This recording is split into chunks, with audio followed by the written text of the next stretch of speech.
기독교 작가로 유명한 분 중에 필립 얀시라는 분이 있습니다. 그리고 그분의 대표작 중에 하나가 뭐냐면 내가 알지 못했던 예수라는 책입니다. 내가 알지 못했던 예수. 우리는 신앙생활을 하며 예수님을 알고 예수님을 믿는다라고 보통 생각을 합니다. 내가 어려서부터 교회 학교를 다녔고 성경도 여러 번 읽었기 때문에 나는 예수님을 안다라고 생각을 하는 것이죠. 그런데 어떻습니까? 우리가 예수님을 안다고 생각을 하지만 보통 내가 아는 예수님은 누구이냐면 출석하고 있는 교회 담임 목사님의 설교 가운데 있는, 그러니까 목사님이 해석한 예수 그리스도, 아니면 어떤 교회의 리더나 내가 즐겨봤던 책에 나와 있는 예수 그리스도에 대한 이미지가 대부분인 것이죠. 그래서 이 책에서 말하는 건 무엇이냐면 역사 속에서 예수님이 정말 어떠한 분이신지 우리가 잘 알고 있는가, 내가 알고 있는 예수님이 진짜 성경에 있는 예수님이 맞는가, 우리가 알고 있는 하나님의 말씀이 혹시 한쪽으로 기울어 있는 그런 상태는 아닌지, 뭐 밥을 먹는다는데 편식하고 있는 것은 아닌지 한번 돌아보고 그분이 누구인지 되짚어보자라는 그러한 생각을 가지며 이 책의 내용이 펼쳐지게 됩니다. 저도 예수님과 교회 그리고 신앙생활에 대한 진면모를 알지 못했던 때가 있습니다. 지금도 여전히 예수 그리스도를 알고 신앙생활이란 무엇인가 배워가고 알아가고 있는 중이기도 하지만 지금보다 더 많이 예수님에 관해서 오해하고 신앙생활에 있어서 왜곡한 신앙생활을 할 때가 있었던 것이죠. 언젠가 말씀드린 것처럼 저도 어릴 적에 교회 학교로 열심히 다녔었고 신앙생활 나름 열심히 했었는데 제가 진지하게 정말 제대로 성경을 읽기 시작했던 때가 언제냐면 좀 늦은 나이였어요. 어려서부터 모태신앙이었지만 군대 가서 갑자기 군종병이 됐는데 설교를 해야 되는 거예요. 그 교회 목사님이 잘 안 계셨기 때문에 제가 설교를 해야 되는데 설교를 하기 위해서 성경을 봤는데 제가 알고 있었던 신앙생활과는 꽤 거리가 많이 있다라는 것을 발견하게 되었던 것이죠. 그 시기부터 직접 성경을 읽고 자료를 찾아보면서 나는 예수님을 진정으로 어쩌면 알지 못했겠구나, 성경이 말하는 바를 제대로 깨닫지 못했던 것은 아니냐라는 계속 질문을 스스로에게 하게 되었고 더욱더 성경을 연구하기 위해 읽기 위해 노력을 하게 되었던 것입니다. 여러분, 많은 사람들이 교회 다니면서 이제 꽤 많이, 전부가 그런 것은 아니지만 자기가 듣고 싶은 이야기를 합니다. 그리고 내가 은혜 받았던 이야기를 전달을 합니다. 성경 전체적인 부분들을 잘 전달하기보다는 내가 은혜 됐던 얘기, 내가 관심 가졌던 부분을 주로 설교하는 경우들이 또 교회 안에서 많이 있는 것 같아요. 어떤 사람이 이럴 수 있는 것입니다. 부자가 되고 싶은데 성경에 보면 부자가 되는 지혜가 있을까요? 없을까요? 있어요. 어떻게 하면 부자가 되고 이렇게 탁월하게 살 건가에 대한 내용이 있습니다. 근데 그것이 성경 전체의 주제일까요? 그렇지 않은데 거기에 관심이 있으면 그 부분만 계속 찾아보게 되는 거예요. 계속 그 부분만 연구하게 되는 것입니다. 성공이나 어떤 것들, 그러다 보면 어떻게 되냐면 성경을 읽을 때 어느 순간부터는 내가 갖고 싶은 것을 얻는 방법을 계속 성경에서 찾는다는가, 내 욕심을 채우기 위한 도구로서 말씀을 해석하는 경우들이 발생하게 되는 것이죠. 정작 성경에서 제일 중요하게 여기는 그 말씀보다는 내가 관심 있는 것에 초점을 맞추는 것입니다. 성도 여러분, 필립 얀시가 쓴 책의 제목 뭐라고 되어 있죠? 내가 알지 못했던 예수. 여러분, 우리는 진정으로 예수님을 잘 알고 있습니까? 우리가 따르고 신앙생활하는 목적이 예수 그리스도를 알고 그분을 믿기 위함입니까? 스스로를 돌아볼 수 있었으면 좋겠습니다. 주님께서 우리에게 원하시는 것이 무엇인지, 이 성경이 말하는 바가 무엇인지, 신앙생활하는 가운데 왜곡되었던 것들이 있지는 않은지, 오늘 예배를 드리고 리얼러브교회에서 신앙생활을 하는 동안 진정한 하나님의 말씀의 뜻이 무엇이요, 예수 그리스도가 누구이신지를 깨달아 알 수 있는 그런 신앙생활이 될 수 있기를 간절히 소망합니다. 오늘 말씀은 지난주 우리가 함께 나눈 말씀에 이어지는 내용입니다. 에베소서 4장에서부터 지난주 설명드린 것처럼 1에서 3장의 내용은 신앙생활의 이론, 개념을 다루고 있다면 그 이론과 개념을 가지고 이제 우리가 어떤 신앙생활을 해야 하는지, 무엇을 실천해야 되는지, 성도로서 살아간다는 것은 무엇인가, 그리스도인으로서 실제적으로 어떻게 살아가야 하는지를 나타내고 있는 것이 4장부터의 내용이라고 하였습니다. 신앙생활은 단지 생각이나 철학이 아니라 우리가 뭐라고 하죠? 신앙? 철학? 신앙, 생각? 이렇게 안 해요. 신앙, 생활입니다. 나의 삶을 하나님께 드리는 것이 신앙생활인 것이죠. 그러면서 지난주에 뭐라고 했냐면 첫 번째 실천할 것이 무엇이냐? 옛사람을 버리고 새사람을 입으라. 우리가 실천해야 될 것이 함께 고백해 볼까요? 옛사람을 버리고 새사람을 입으라. 그렇죠. 사도 바울은 에베소 교회 성도들에게 옛사람을 벗어 버리라라고 했습니다. 믿기 전의 삶, 세상을 사랑하고 세상적인 가치를 따르고 죄에 물들었던 옛 사람을 벗어 버리고 이제 예수님이 누구이신지 제대로 배우고 복음이 말한 바가 무엇이고 십자가의 도를 깨달아 이제 새 사람을 입어라. 머리의 생각으로 머무는 것이 아니라 실질적인 변화를 가져라라고 하는 것입니다. 여러분, 군대를 제대한 형제가 교회에 갔는데 제대를 했어요. 군복을 입고 가면 어떨까요? 제 친구 중에 실제로 그런 친구가 있었어요.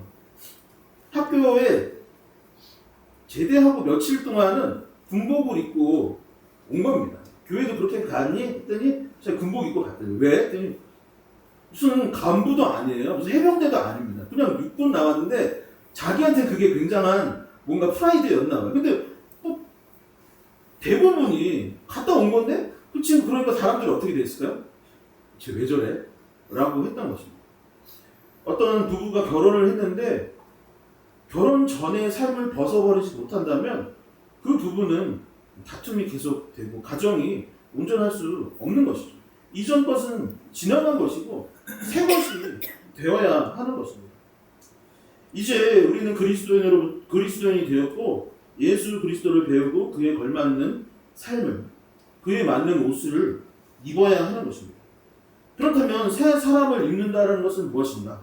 오늘 말씀에서부터 구체적으로 우리가 실천해야 할 것이 무엇인지, 과거와 현재, 우리가 이제 미래에 이루어야 할 것들을 서로 대비시키면서 에베소서는 계속해서 새로운 삶, 새 사람을 입는 것이 무엇인지를 설명하고 있는 것이죠. 그렇다면 오늘 말씀은 우리에게 어찌 살라고, 저 여러분들 그리스도인인데 그리스도인으로서 어떻게 살아야 한다고 이야기하고 있을까요? 첫 번째, 성경은 무엇이라고 말하고 있냐면 거짓을 버리고 참된 것을 말하라 라고 하십니다. 함께 고백해 보겠습니다.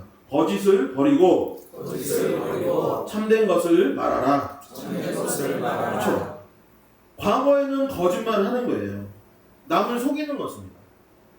뭐 병법서나 이런 거 보면, 삼국지 이런 게 보면은 저희가 그런 거 보면서 잘하지 않습니까? 삼국지 좋은 책이고 뭐 중국 문학들 이런 거 보면서 손자 방법 보면서 뭐라고 하냐면 이렇게 해야 전쟁에서 승리하고 인생 탁월하게 사는 거야 라고 하는데 성경은 좀 반대예요. 그거 아니다. 실패해도 좋으니까 거짓말 하지 말고 진실을 말하라. 승리하지 못해도 괜찮으니까 거짓을 말하지 말고 진실을 말하는 자가 되어라. 병법에 있어서는 그게 전쟁에 이기는 방법일지 모르지만 하나님의 나라에서는 그게 패배하는 것이니 거짓 말을 버리고 참된 것을 말하는 자가 되라고 했습니다.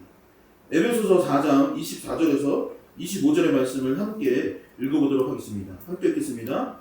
하나님을 따라 의와 진리의 거룩함으로 지으심을 받은 새 사람을 이루라.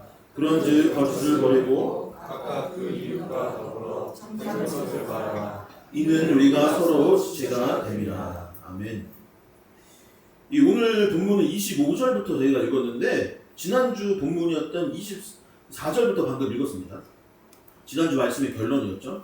24절을 보면 뭐라고 하냐면 하나님을 따라, 누구를 따라? 하나님을 따라 의와 진리와 거룩함으로 지으심을 받은 새 사람을 입으라. 그러니까 하나님은 어떠신 분이냐? 하나님은 의로운 거예요. 의롭다라는 것은 다른 분이에요. 진리이시고 거룩함. 거룩한 건 세상과 구별되었다는 얘기죠. 그런데 그 하나님을 어떻게 해야 된다고요? 하나님을 그냥 존경해야 돼. 하나님 참 대단하시다. 요게 아니라 뭐라고 했어요? 하나님을 따라라고 했어요. 하나님을 따라서 우리 역시 의롭고 진리 가운데 거하고 거룩한 삶을 살아라 했어요. 그래서 본받아서 어떻게 되냐면 새 사람을 입으라 했어요. 하나님의 의롭고 진리이시고 거룩함이 결국 새 사람을 입는, 그러니까 나의 옷이 무엇으로 가득해야 되냐? 하나님 본받고 하나님 따라서 사는 것이 바로 새 사람이라는 거예요. 그리고 마지막에 뭐라고 되어 있냐면 이는 우리가 서로 지체가 된다. 이는 우리가 서로 지체가 됩니다. 저와 여러분들이 각 사람, 딴 사람 같지만 사실은 한 사람이에요. 그러니까 교회 공동체, 예수님은 머리이시고 저는 콧구멍이고 여러분 중에 누구는 눈이고 누구는 귀고 누구는 오른손이고 누구는 왼손이라는 거예요. 우리가 생각했을 때 저와 여러분들이 별개의 사람이고 별개의 존재인 것 같지만 성경적으로 봤을 때 온 인류와 각 사람은 무엇이다? 한 지체, 한 몸이다. 서로 연결되어 있다라고 본문을 말하고 있는 것입니다. 이 창세기를 보면은 에서와 야곱 형제에 관한 이야기가 기록되어 있습니다. 에서가 형이었고 야곱이 동생이었던 거예요. 근데 이 가정이 조금 별로입니다. 별로인 게 뭐냐면 에서는 누구랑 친해요? 아버지랑 친한 거예요. 야곱은 누구랑 친해요? 어머니랑 친한 사이인 것입니다. 그런데 가만 보니까 어머니가 우리 둘째 아들이 너무 마음에 드는 거예요. 근데 큰아들은 맨날 나가서 사냥하고 아빠하고만 잘 지내고 하니까 좀 마음에 안 들었는지 성경에 구체적으로 나오지는 않았지만 그냥 계속 동생 편을 든 겁니다. 근데 야곱 동생은 또 어떤 또 야망이 있었냐면 내가 이 집안의 장자가 되고 싶다 라는 마음이 있었던 거예요. 그래서 그 장자권을 뺏으려고 했던 것입니다. 그래서 어머니랑 야곱이랑 잘 속여서 거짓말을 하였고 거짓말의 결과 장자권을 뺏었나요? 안 뺏었나요? 뺏었어요. 먹을 거 주고 팥죽 주고 이렇게 뺏어온 것입니다. 아버지를 속여서 자세히 시간 가서 다 얘기할 수 없지만 아버지랑 형을 속여서 결과적으로는 장자권을 뺏었던 것입니다. 그러니까 어떻게 돼요? 너무 행복하겠죠? 거짓말하니까 너무 행복하겠죠? 장자권 뺏으니까 너무 행복하겠죠? 어떨까요? 다들 아시다시피 하나도 행복하지 않았습니다. 집안이 풍비박산이 난 것입니다. 장자권 얻은 야곱은 형에게 맞아 죽을까봐 두려워하기 시작했습니다. 그래서 도망을 가기 시작했던 거예요. 알고 봤더니 근데 아버지는 어때요? 야곱 미워했어요? 또 그렇지도 않았던 거예요. 그러니까 아버지도 속상하고 집을 떠나니 어머니도 속상하고 형은 어땠을까요? 속상한 마음이 있겠죠. 하지만 훗날 보면은 또 그렇지도 않았던 것입니다.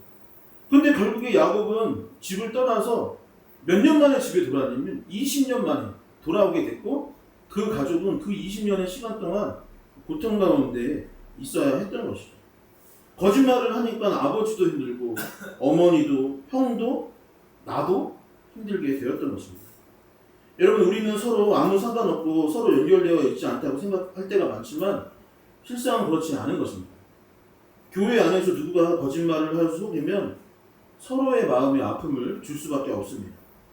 마을에 누가 쓰레기를 버리면 그 마을에 내가 쓰레기 버려서 나는 쓰레기 봉투 안 쓰고 돈 벌었다라고 싶을지 모르지만 누가 더러운 동네에서 사는 거예요? 그 버린 사람도 더러운 동네에서 사는 것이고 주변 사람들 다 영향을 받기 마련입니다. 자연이 파괴되면 당장 나에게는 피해가 없을지 모르지만 더러워진 공기, 오염된 물을 마시고 있는 것은 누구다?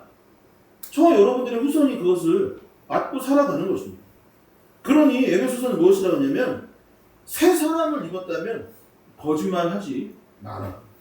결국 우리는 한 몸이기 때문에 피해가 돌고 돌아서 네 옆 사람을 고통스럽게 하고 결국 너도 힘들게 할 것임을 기억하라 라고 말하고 있는 것이죠.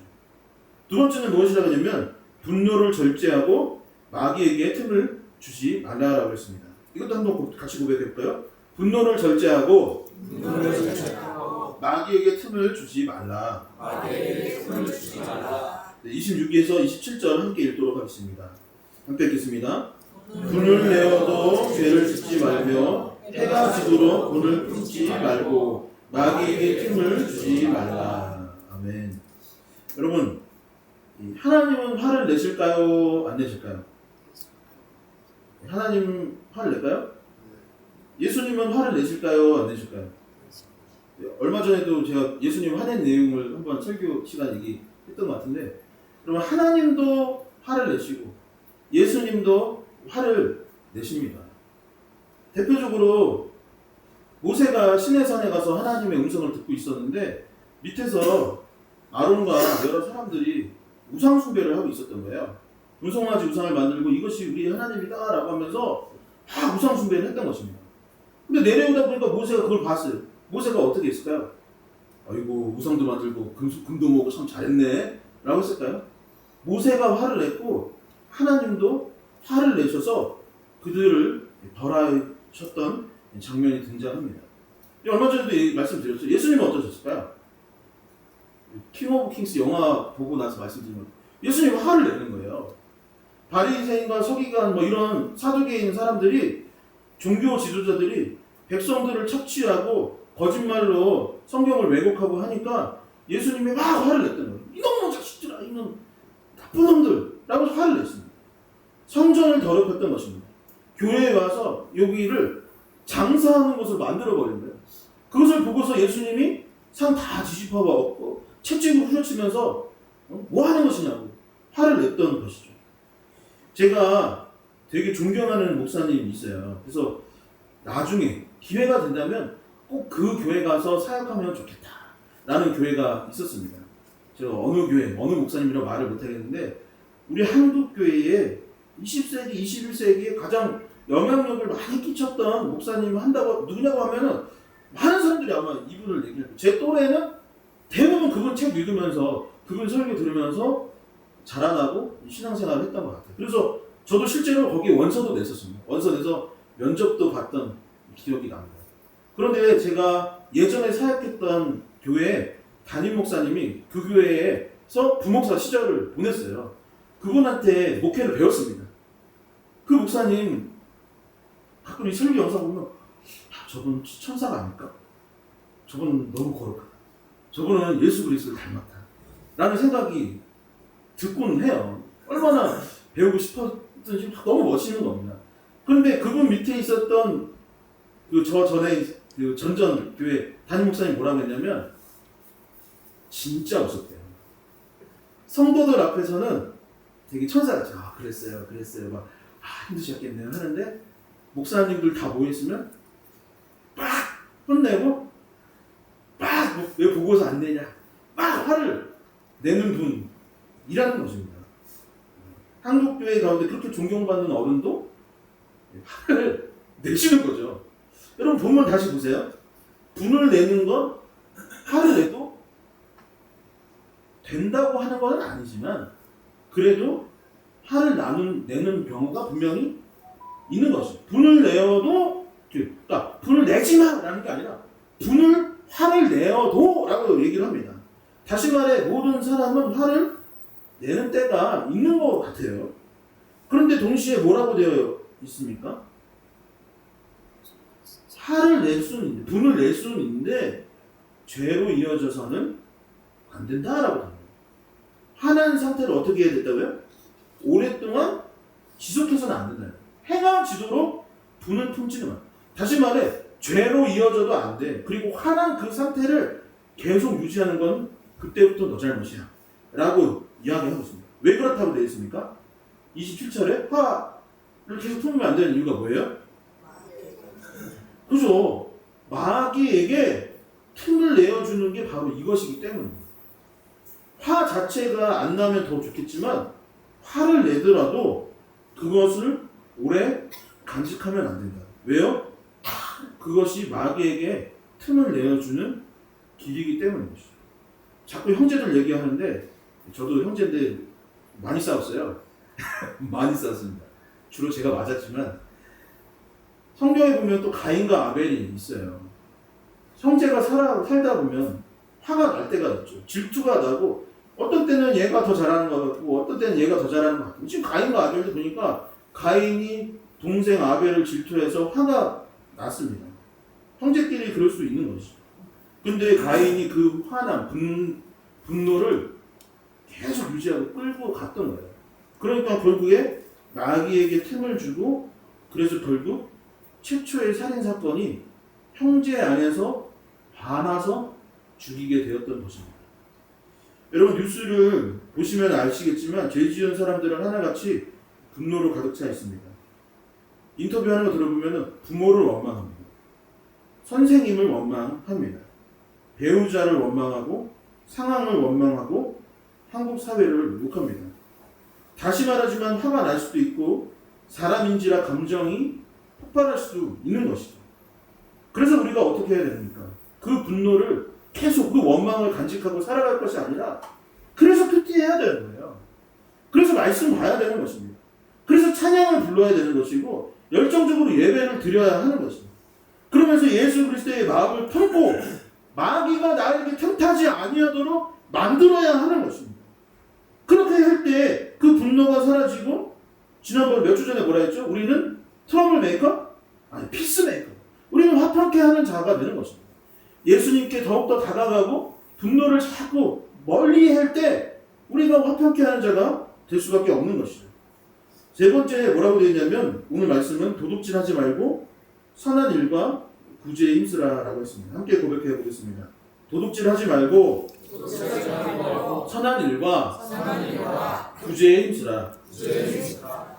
28절의 말씀입니다. 도둑질하는 자는 다시 도둑질하지 말고 돌이켜 가난한 자에게 구제할 수 있도록 자기 손으로 수고하여 선한 일을 하라. 언젠가 제가 시사 프로그램 좋아한다고 했잖아요. 시사 프로그램 봤는데 그때 봤던 내용은 뭐냐면 노고 목사님 맨날 TV만 보라고 할 수 있는데 오해하지 마시고 TV 중에 시사 프로그램 이 세상 돌아가는 걸 알아야 되지 않겠습니까? 시사 프로그램 보는데 강원도 정선에 가면 뭐가 있죠? 그죠. 카지노가 있대요. 카지노. 그 무슨 랜드? 무슨 랜드? 서울랜드?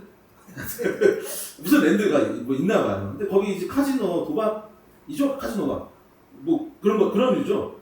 이 카지노가 있는데 그 이렇게 동네를 비춰줬는데 뭐냐면 그 동네 주변에 뭐가 있냐면 길가에 많은 차들이 주차되어 있는 거예요.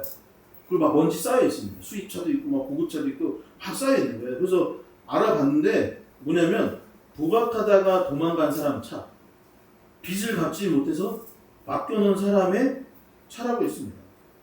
집으로 돌아가지 못하고 그 동네를 떠나지 못하고 사람들이 계속 언젠가 이게 되겠지 하는 마음에 그 자리에서 머물러 있는 사람들도 있다라고 했습니다. 여러분 도박하는 사람만 있습니까? 사기치는 사람들도 있습니다. 남을 속이고 도둑질하는 사람들도 있어요. 그런데 그들이 그것을 어떻게 훔치고 속이는지 뉴스를 보다 보면 이런 생각이 있습니다. 왜냐면 그렇게 먼 데까지 가서 그런 거 하려면 아니면 누구를 속이려면 아니면 도둑질할 열정이면 차라리 다른 거 했으면 성공했겠다. 이 범죄 용어 중에 셋업 범죄라는 게 있대요. 그러니까 범죄가 어떻게 이루어지냐면 그냥 무작정 하는 범죄 별로 없대요. 셋업. 그러니까 구체적으로 어떻게 해서 이 돈을 훔쳐야겠다. 남의 것을 빼앗을 때 그냥 하는 사람들은 없다라고 합니다. 여러분 동네 좀도둑만 해도 어떻게 하나요? 좀도둑만 하더라도 일단 담을 넘어야 되고 담 넘다가 옛날 집 같은 경우는 개한테도 물리고 가스 타고 올라가서 떨어지기도 하고 창문 열고 그 안에서 뭐 하고 사람들과 격투하고 금고 열면 어떻게 해요? 요즘 집에 돈 있어요 없어요? 현금 가져오는 사람 없어요. 근데 그 얼마 없는 그거 훔치려고 그렇게 열정적으로 체력 기르고 담타고 노력하고 그러다 떨어지고 개한테 물리고 할 바에는 도둑질 하지 않는 것이 훨씬 낫고 다른 것에 열정을 갖는 것이 훨씬 나은 것이죠. 숨어 다니고 훔친 거 제대로 쓰지도 못하고 요즘에는 과학 수사가 발전돼서 우리나라 검거율이 지금 몇 퍼센트인지 아세요? 90%랍니다. 지금 우리나라 그 정도로 잘 잡아요. 그런데도 사람들은 여전히 도둑질하고 딴 데에 신경 쓰고 다른 일하고 하는 것입니다. 그런 시간에 구제를 하고 선한 일을 하는 것이 당장에는 손해보는 것 같습니다. 교회 오면 당장에는 손해보는 것 같아요. 교회 오면 뭐예요 보통? 봉사하잖아요. 우리 교회 뭐 해요? 뭐 어려운 이웃들을 돕고 마을 청소하는 게 당장에는 손해보는 것 같습니다. 그런데 하나님께서는 다음과 같이 약속해 주셨는데 신명기 15장 10절에서 11절의 말씀을 한번 같이 읽어보도록 하겠습니다. 뭐라고 약속하시는지 한번 들어볼까요? 함께 읽겠습니다. 너는 반드시 그에게 줄 것이요 줄 때에는 아끼는 마음으로 품지 말 것이요 이로 말미암아 내 하나님 여호와께서 내가 하는 모든 일과 내 손이 닿는 모든 일에 내게 복을 주시리라. 땅에는 언제든지 가난한 자가 그치지 아니하겠으므로 내가 내게 명령하여 이르노니 너는 반드시 내 땅 안에 내 형제 중 곤란한 자와 궁핍한 자에게 내 손을 펼치니라. 아멘. 여러분 이웃을 돕는 것이 아까 말씀드린 당장에는 손해인 것 같아요. 만약에 내 옆에 형제가 있는 거예요. 가인과 아벨이 있는데 형은 잘 살고 동생은 못 사는 것 같아요.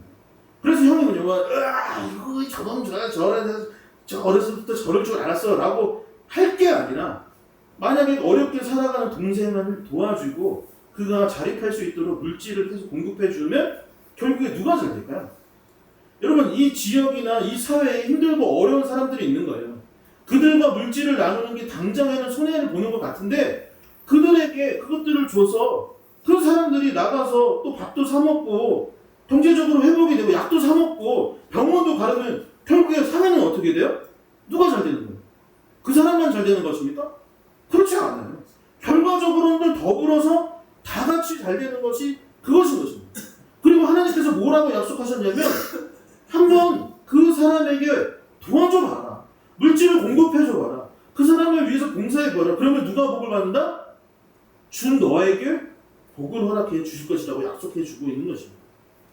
이웃을 돕고 선한 일에 힘쓰는 리얼러브 교회가 될 수 있기를 소망합니다. 복을 받기 위해서 그것에 목적을 두는 것은 아니지만 하나님께서 우리에게 주신 사랑과 또한 시간과 열정들을 함께 나눔으로 말미암아 더 많은 은혜와 축복을 경험할 수 있는 저와 여러분들 될 수 있기를 주님의 이름으로 간절히 축원합니다. 마지막 네 번째, 더러운 말을 버리고 선한 말을 하라라고 했습니다. 더러운 말을 버리고 선한 말을 하라. 에베소서 4장 29절의 말씀을 함께 읽겠습니다. 무릇 더러운 말은 너희 입에도 내지 말고 오직 덕을 세우는 데 소용하는 대로 선한 말을 하여 듣는 자에게 은혜를 끼치게 하라. 아멘. 인류 역사상 가장 지혜로웠던 사람이라 평가받는 솔로몬이 기록한 잠언서의 내용을 보면은 잠언의 상당 부분이 무엇을 얘기하고 있냐면 말과 혀의 중요성을 강조하고 또 강조하고 있습니다. 그러니까 지혜롭게 산다라는 것은 무엇이냐? 말조심하는 거이기도 한 거예요. 솔로몬은 뭐라고 했을까요? 죽고 사는 것이 혀의 힘에 달렸느니라 라고 했습니다.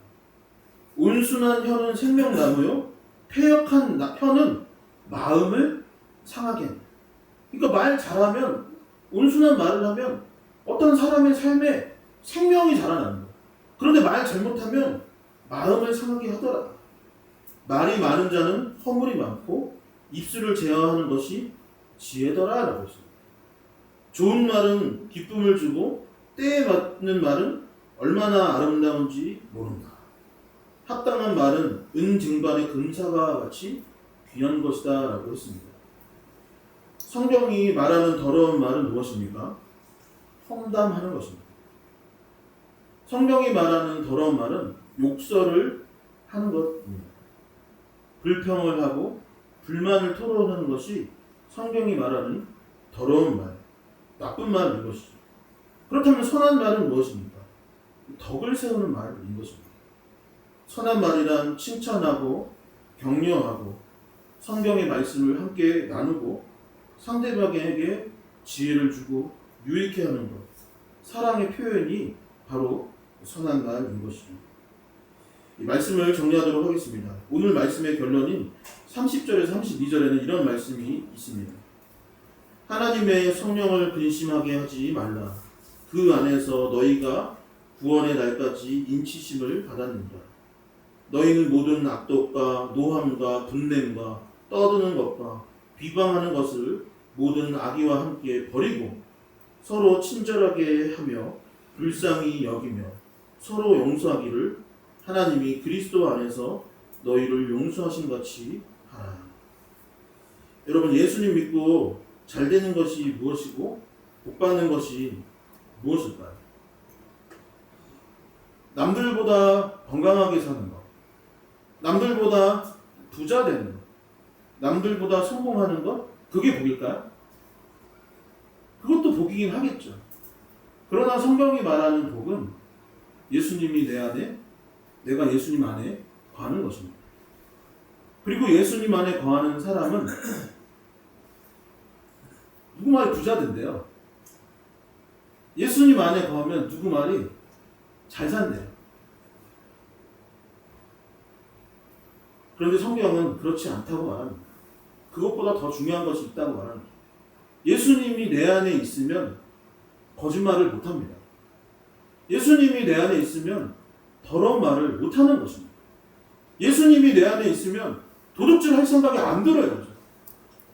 예수님이 내 안에 있다고 말을 하면서 우리는 정작 예수님과는 상관없는 삶을 살아갈 때가 너무나 많아요.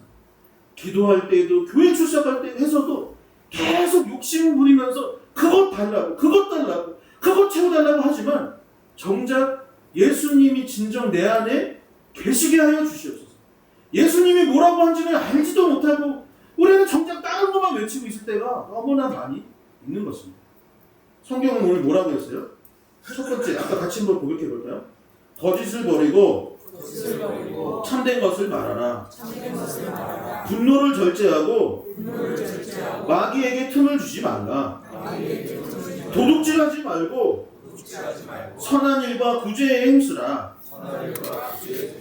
더러운 말을 버리고 선한 말을 하라. 여러분, 이렇게 사는데 잘 될까요? 안 될까요? 이렇게 하는 교회가 부흥하지 않을 수가 없죠. 이런 사람들이 모인 가정이 행복할 수밖에 없는 것입니다. 이렇게 직장 생활하는 직장이 잘 될 수밖에 없죠. 저라면 그 물건 사겠습니다. 그런 회사에 물건을 살 수밖에 없는 것이죠. 사랑하는 성도 여러분, 주님이 여러분 안에 계십니까? 성령님이 여러분 안에 내주하여 계신다면 이제 새 사람을 입을 수 있기를 소망합니다.